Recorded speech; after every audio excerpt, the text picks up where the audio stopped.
आज हम एक ऐसी अविश्वसनीय कहानी में उतर रहे हैं कि कैसे दुनिया के सबसे बड़े शहरों में से एक को बिल्कुल समुद्र से बनाया गया।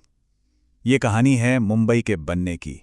एक ऐसा शहर जो हमेशा से वैसा नहीं था जैसा आज हम इसे जानते हैं। हाँ, बिल्कुल सही सुना। भारत की आर्थिक राजधानी, सपनों का शहर, एक जमाने में एक शाही दहेज का हिस्सा था।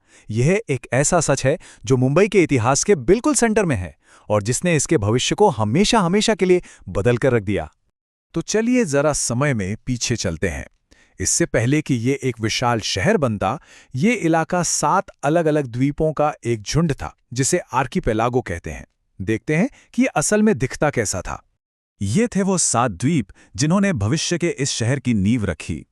सदियों तक इन द्वीपों पर कोली जैसे स्थानीय मछली पकड़ने वाले समुदाय बसते थे, जिनका जीवन पूरी तरह से समुद्र पर निर्भर था।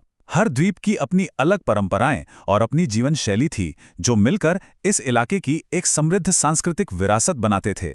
अपनी स्ट्रेटेजिक लोकेशन की वजह से इन द्वीपों पर कब्जा करना हमेशा से ही बड़ी बात मानी जाती थी। मौर्य साम्राज्य के शांतिपूर्ण शासन से लेकर स्थानीय राजवंशों के व्यापार तक और फिर दिल्ली और गुजरात की सल्तनतों की जीत तक, सत्ता एक हाथ से दूसरे हाथ में जाती रही और हर किसी ने इस क्षेत्र के इतिहास और संस्कृति पर अपनी एक गहरी छाप छोड़ी। और अब कहानी में एंट्री होती है यूरोपीय शक्तियों की, जिन्होंने इन द्वीपों की क्षमता को पहचाना और इसे अपने लिए हासिल करना चाहा।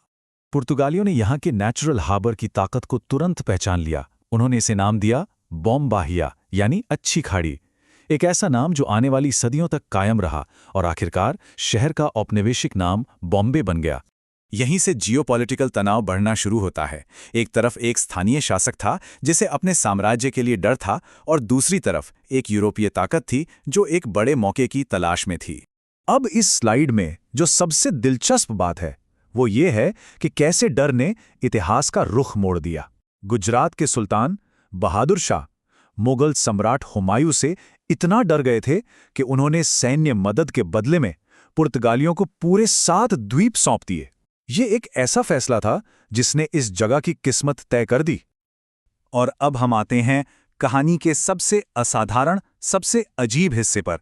कैसे ये पूरा द्वीप समूह एक शादी की संधि के हिस्से के रूप में एक हाथ से दूसरे हाथ चला गया। देखिए, यह सिर्फ एक शादी नहीं थी, ये एक बहुत ही स्मार्ट रणनीतिक चाल थी।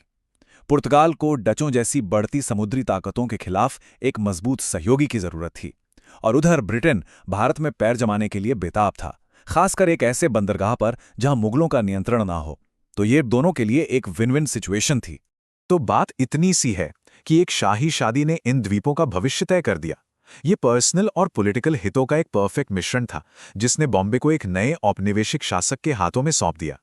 यकीन करना मुश्किल है, ब्रिटिश क्राउन ने शुरुआत में इन द्वीपों को इतनी कम अहमियत दी कि उन्होंने इसे ईस्ट इंडिया कंपनी को सिर्फ 10 पाउंड सोने के सालाना किराए पर दे दिया। लेकिन कंपनी ने इसकी असली क्षमता देख ली थी और वे इस मौके का पूरा फायदा उठाने वाले थे। तो अब ईस्ट इंडिया कंपनी के पास 7 द्वीप तो थे, लेकिन एक बहुत बड़ी समस्या थी, वे अलग अलग थे। यहीं से शुरू होती है 7 बिखरे हुए द्वीपों को एक जमीन के टुकड़े में बदलने की जबरदस्त इंजीनियरिंग चुनौती। ये उस समय का सबसे बड़ा सवाल था। व्यापार के लिए, प्रशासन के लिए और सुरक्षा के लिए इन द्वीपों का एक होना जरूरी था। पर सवाल था कि ये किया कैसे जाए। और ये कोई रातों रात होने वाला काम नहीं था। हॉर्नबी विलार्ड प्रोजेक्ट को पूरा होने में 60 साल से भी ज्यादा का वक्त लगा। ये एक ऐसा प्रयास था जो कई पीढ़ियों तक चला और जिसने शहर के भूगोल को हमेशा के लिए बदल दिया।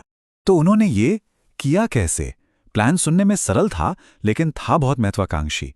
उन्होंने समुद्र को रोकने के लिए दीवारें बनाई, जिन्हें कॉजवे कहते हैं, और फिर द्वीपों के बीच की खाली जगहों को पत्थर, मिट्टी और मलबे से भर दिया। धीरे धीरे लेकिन लगातार 7 द्वीप एक हो गए। और जैसे ही जमीन एक हुई, बॉम्बे के विकास में जैसे विस्फोट हो गया। ये एक शांत द्वीप समूह से एक हलचल भरे महानगर में बदलने के लिए पूरी तरह तैयार था। ये चार्ट अपने आप में पूरी कहानी कह देता है। ईस्ट इंडिया कंपनी के राज में बेहतर सुविधाओं और नए आर्थिक अवसरों की वजह से आबादी सिर्फ 14 सालों में 6 गुना बढ़ गई। पूरे भारत से लोग इस नए अवसरों के शहर में खिंचे चले आ रहे थे। इसके बाद तो शहर ने जो रफ्तार पकड़ी वो रुकी नहीं। 1853 में भारत की पहली ट्रेन चलाकर परिवहन में क्रांति लाने से लेकर ब्रिटिश राज के तहत एक बड़ा प्रशासनिक केंद्र बनने तक और उन प्रतिष्ठित इमारतों का निर्माण जो आज भी इसकी पहचान है, बॉम्बे भारत का प्रमुख शहर बनता जा रहा था। आज़ादी के बाद ये महाराष्ट्र की राजधानी बना, जिससे इसका महत्व और भी बढ़ गया। और आखिर में 1995 में शहर ने अपनी औपनिवेशिक पहचान को पीछे छोड़कर अपनी स्थानीय जड़ों को अपनाया। बॉम्बे आधिकारिक तौर पर मुंबई बन गया, जिसका नाम स्थानीय देवी मुंबा देवी के नाम पर रखा गया। ये एक नए युग की शुरुआत थी। 7 द्वीपों से एक वैश्विक महानगर तक का ये सफर इंजीनियरिंग, महत्वाकांक्षा और इतिहास की एक अविश्वसनीय कहानी है। इसी ने मुंबई को वो शहर बनाया है जो वो आज है, जुझारू और हमेशा बदलने वाला। सवाल बस ये है कि इस असाधारण शहर के लिए आगे क्या है।